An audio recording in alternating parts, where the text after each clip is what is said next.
Welcome to the Cauldron of Curiosities. In 2024, I was in a place called Glastonbury with Bumblebee the dog, and he was having a few issues with all the sounds and smells and behaviours that were occurring on the high street. And I don't know why, but something said to me, maybe a sound distraction would work for him. So I went into one of the sound shops that's on the high street and started looking at tuning forks. Now, I didn't know anything about tuning forks apart from how they were used to help you do some hearing diagnostics and maybe tuning pianos. But I was aware that tuning forks could be used to help with people's nervous systems and to calm them down. So I went in and had a good look, and there were some that were multiple colours in aluminium and they had stems, and there were some that had these rubber balls on them. And I asked and said, what's the difference? Now, the person running the shop didn't really give me a sense of that they knew why the tuning forks had these different endings, and there wasn't a lot of information about what frequencies would be useful. Because remember, my concept was that I would be using this as a distractive technique to help Bumble.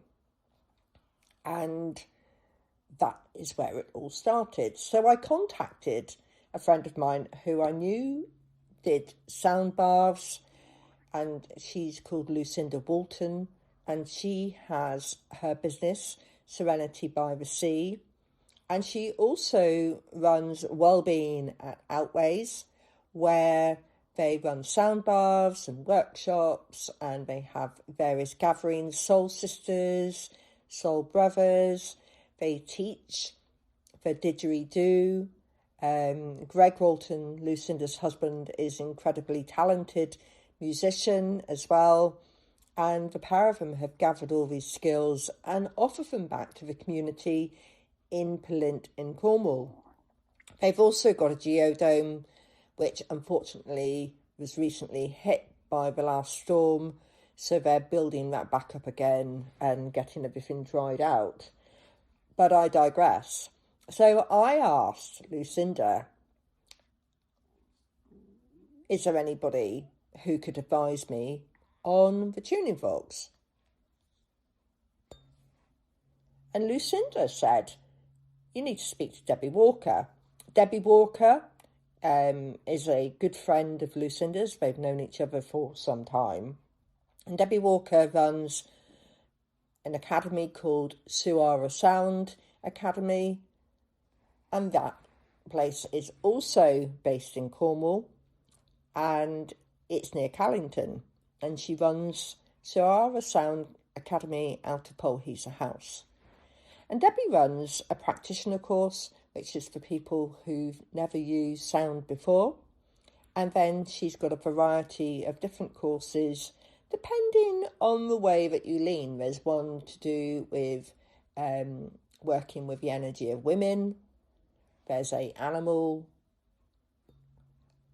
course. There's also one that's called Atlantis Rising, which is using forks that have been downloaded that relate to the Egyptian frequencies. Now, I can only really speak from my own experience. So when I went, I decided to do the Clear, Cleanse and Balance, and it comes along with the solfeggio frequencies. And the concept is that you use the clear, cleanse and balance on a daily basis to help clear, cleanse and balance, and it helps you relax. And you start with the Om frequency, which is 136.1, and Debbie teaches you how to use the clear, cleanse and balance to clear your chakras. And if you would like to know how to do that, she actually does have a book called How to Fork Yourself. And I would recommend you have a look at that on her website, suarasound.com. And you can use the forks either in a anti-clockwise, taking out clockwise motion, putting back in. You can stem or wand using the vibration of the forks, and you can feel the vibration of the forks by either placing them onto bony prominences, and you can feel the vibration through your body, and it's deeply relaxing. And I find it's an amazing way to start the day. Now, Debbie teaches you about the physiology behind why this works, because it helps tap into the autonomic nervous system, and it's like a relaxing reset. But one of the things that it does do, and this is through observational research, and Debbie has listed a number of research studies that she's undertaken, is it appears to reinforce your immune system. Now, is this because it relaxes you, or is it because it's doing something else? Now, there's one concept that it boosts the production of mitochondria, and the mitochondria is the powerhouse of a cell. And that means your cells have got the energy to do their job properly. And the energy of doing their job properly includes defending your body against germs and viruses, doesn't it?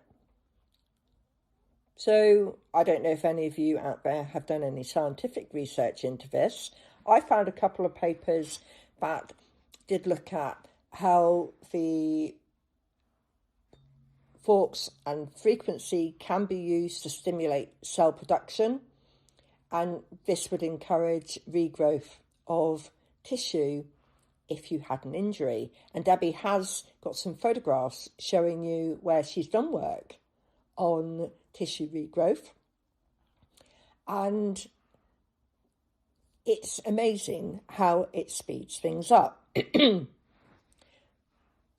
I also have a personal experience of using the 528 frequency, where I used that frequency after I had to have a tooth out. Now, I knew that that day I was going in to actually have a filling redone, but I don't know, dentist wasn't really that bothered about sorting my mouth out. Huge problems with NHS dentistry at the moment, but that's another rabbit hole. So as soon as I got back to my van, I put the 528, and initially I panicked because I could feel the local anaesthetic moving through my face as I was using the 528 over the area where the tooth had been removed. Now, what I decided to do was to use the 528 on the same type of frequency as I would have done if I was taking painkillers. And all afternoon and evening, I had no pain. Now, I was a little bit concerned that maybe I would have breakthrough pain that night because I hadn't been taking any painkillers. I'd just been using the 528 fork. So I remember placing the 528 fork next to my bed just in case I woke up. And No, I actually slept through 8 hours on the basis of using the 528 fork over the hole, the extraction area in my mouth. And I kept on with doing this several times a day. As I say, I was following a regime of every 4 hours and using the forks. And I could feel, as I was using the 528, I could feel the frequency vibrating within my mouth, and I could feel it almost felt like it was pulling on the area, like there was a magnetic draw on the extraction site. And then as I would change the movement, it would settle things down. And I could then go on and do whatever I was wanting to do for the next couple of hours. And if I felt it was easing off, again, I would take the 528 fork and use it to take away any sensation. And I could feel some oddities, some strange feelings in my mouth. But throughout the whole process of having the tooth out, all the way through to it healing up, I felt no pain. And I think that's quite amazing, that a frequency can step in and stop you from needing to have painkillers. Now, I do believe there's a huge part of this is to do with the fact that you're relaxing yourself, you're able to set yourself down, but I can assure you, I was feeling the sensation of that pull of the 528 on the tissue in my gum. There are other people who have used the Clear Cleanse and Balance to help themselves pre and post surgery. So one of my colleagues on one of the courses, she used the forks when she had her knee surgery, and she started using them before, and she was getting herself in a routine and getting her knee into optimum placement, and her recovery time was significantly faster than her husband, who had surgery at the same time. And then there's Cameron, who is also one of the students who was on the course, and I've interviewed Cameron on the podcast, and he discovered using the forks works beautifully to help with tattoo healing, and he said it really sped it up, and he didn't get any inflammation. So that's quite interesting. So you might want to try that, or maybe ask one of the people you know who is a sound therapist, sound practitioner, and ask them if maybe they could allow you to try using the forks to help with acute pain or healing of wounds, and to see if it works for you. One of the most interesting things I found was, whilst I was doing my sound practitioner training, we had to do a number of case studies, and half of those case studies are distant. And Debbie told us when we were on the course, she said, you'll be surprised, but don't be, because sound healing works really well at a distance. And the feedback that I had from my sound healing case studies was amazing. So I'm setting up, using the sound, using that focus, and this where it ties in with the concept that we are connected to each other because we are all matter. The ability to connect up on the web with the other individual using the sound, and they can pull down, reach and access that treatment that you, or the therapy that you've sent them, access it, feel, and they're engaging with some of the emotions, even some of the visuals that I was experiencing when I was carrying out the session, including on one day when the sun came up. It was absolutely beautiful sunrise, and the person I was working with, when they accessed that distant treatment, they were bathed in golden light. How beautiful is that? So if you're interested, I do sound therapy by distance because I'm in the van, or if you'd like to try a sound therapy treatment, do contact me at info@thedandelion.co.uk. If you'd like to give it a go, why not? If you'd like information about sound therapy and sound courses, do go to www.suarasoundacademy.com. Check it out, Google it, have a look at what Debbie does. She does a wide range of work. She also teaches people how to do the wider sound baths. Now, I would love to be able to do those, but I don't have the capacity in my van to run a sound bath. But maybe later on, when I'm in a larger place or have a larger van, I don't know where I'm going to be in a year's time, maybe I'll be able to offer sound baths, and I will do that training with Debbie because she's exceptionally gifted at passing on that knowledge. If you have any questions, don't forget you can comment below, or you might like to give me your feedback on if you've tried any sound therapies. What have I been reading this week? I've been reading around the rituals of Imbolc. It is coming to that point when the Cailleach is going to be deciding if she needs any more firewood. And I've been looking at ideas around making a Brigids cross, which I have done in the past, and I've hung them in my van, and I've also hung them in my home as a protection point. I was exploring the concept of the sun coming as the days are getting longer, and you may notice that the mornings are lighter as the sun comes up. And the other day it was beautiful as the golden light of a winter sun rose up, but it's still not going very high in the sky. In numerous cultures around the world, the sun, besides being the embodiment of light and warmth, is often seen as being masculine. The everyday rising and setting of the sun represents death and rebirth. The sun warms the earth and ripens grain. When speaking about the sun or sun gods, the first thought that springs to mind is certainly that of the Egyptian solar deity Ra.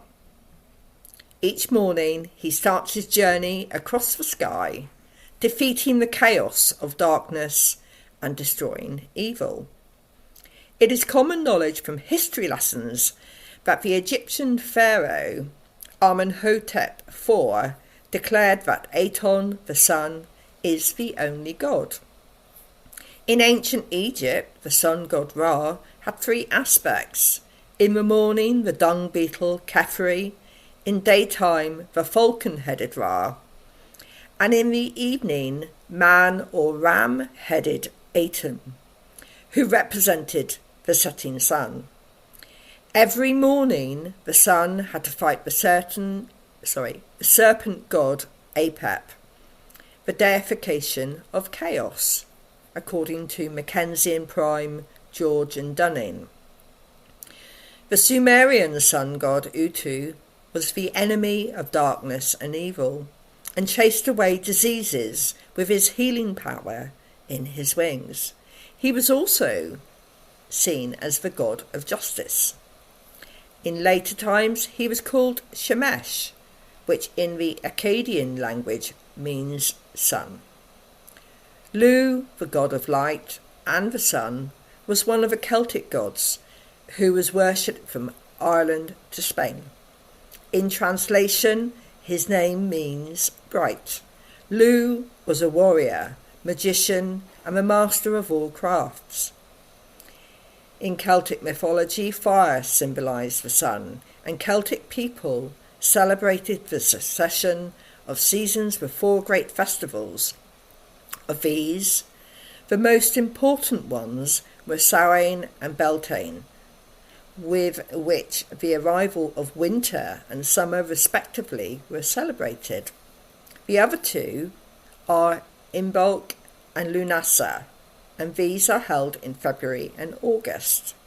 Now, some people will follow these festivals and they will watch what's happening in nature, so they may move the dates. They might not have them on the date that's in our current calendar.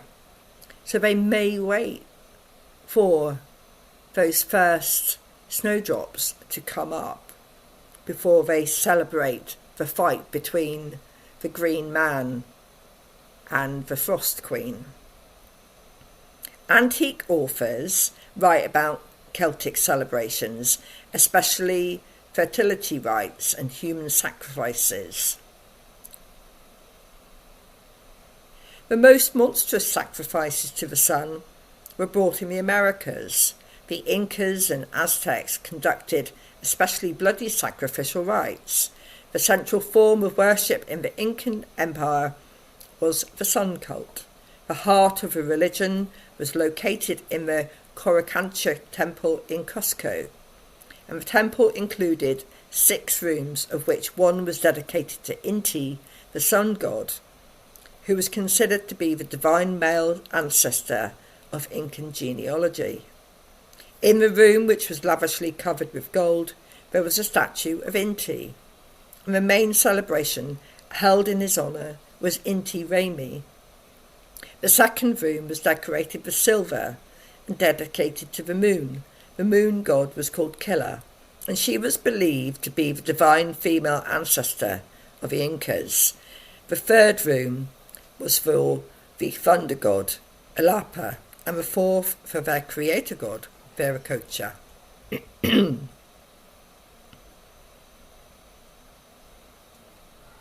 The Greek sun god, Apollo, was also a divita of darkness, who in pictures and mosaics was depicted as a man whose head is surrounded by flames. Alchemists in medieval Europe thought that the sun, with its internal fire, being also one of the elements, is present in all matter.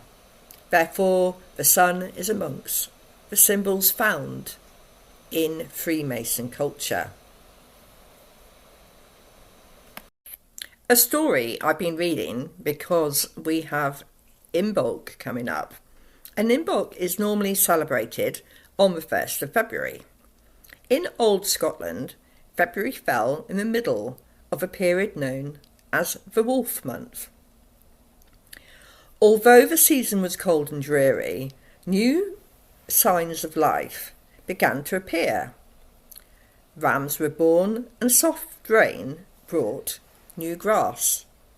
Ravens began to build their nests, and larks were said to sing with a clearer voice. The Cailleach, the old woman of winter, was transformed into Bride, the fair woman of February. Fragile, yet growing stronger each day, as the sun rekindled its fire, Bride with her white wand is said to breathe life into the mouth of the dead winter, and to bring him to open his eyes to the tears and the smiles, the sighs and the laughter of spring. The venom of the cold is said to tremble for its safety on Bride's Day, and to flee for its life on St. Patrick's Day. In Ireland, Brigid is the triple goddess of poetry, healing and smithcraft, all magical arts of transformation. As a goddess, she is known to kindle the flame of inspiration for works of beauty and wisdom, setting our minds ablaze with a passion to create.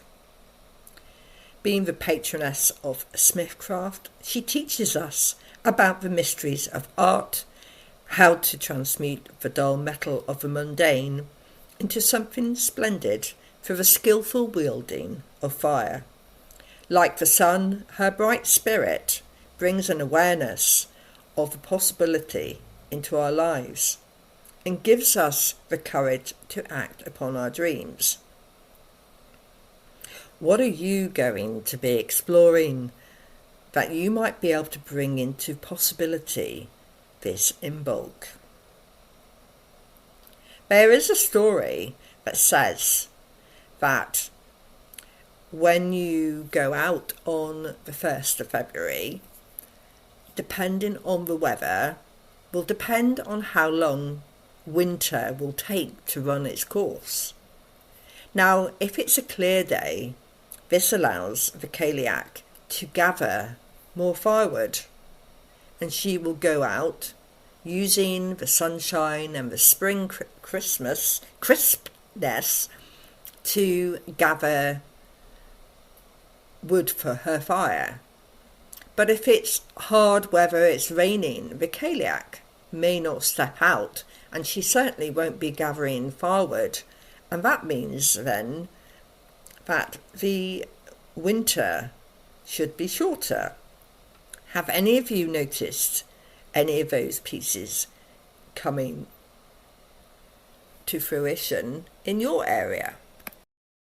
At this time of year, you might like to make a Brigids cross, and it is tradition to hang your Brigids cross outside your home above your door, or you may place it near a window. It really does depend on what your particular following of the law is.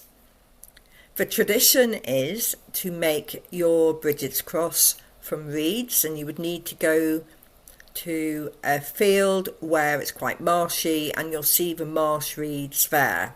And once you've cut them, they're quite flexible and only take enough for what you need to do to make your cross, so you don't need to get loads and loads. And you might want to make sure that you've got significant length of reeds. So take some scissors, and before you cut these reeds, do take an offering with you for the reeds and ask permission before you take them from that area, because the land spirits may not be so happy with you if you come along ripping reeds out without any discussion with the spirits. If you don't have access to an area where there's reeds growing, you can use pipe cleaners. I've done this in the past, and they last for a very long time. And it's quite easy to make a Brigids cross with pipe cleaners. I've also seen some blogs where people have used paper. They might use paper strips, or they might roll the paper to make it thicker so it represents a reed, and they also use colours to do that as well. You can use straws. You might, if you're in an area where maybe you've kept some hay grasses, you've got long grasses in the garden, you might be able to use those. It's a similar concept that you're going to be weaving the Brigids cross, and it will bring protection and good luck to the home. Keeping in mind the time of year when you might be listening to this, I'm recording this in late January. What can you see that's out in the fields or the hedgerows, or even in the parklands? You might see snowdrops, and snowdrops poking their green tips and white flowers up through the snow if you live in an area where there's snow. Sometimes people plant snowdrops around the base of trees, and they look quite beautiful. Or you may even see some early daffodils. Sorry, my voice tone changed because Bumblebee decided that he was going to come and lick his nose right next to the laptop microphone. And I'm not going to cut that out. That's one of the things that we learn to live with in winter, is when we're inside the house, it's grey, it may be raining and miserable, and so we often find ourselves shut inside and confined and getting slightly irritated, changing the energy inside the house by those that we live in confinement with. And so when the sun comes out, it is glorious to be able to go out, get some fresh air, get some exercise whilst our bones are being warmed, and also see how the sun reacts with the hedgerows. Thank you for listening to this episode of the Cauldron of Curiosities. Don't forget to follow the podcast, share it with a friend, and keep your lantern handy for the next curious tale.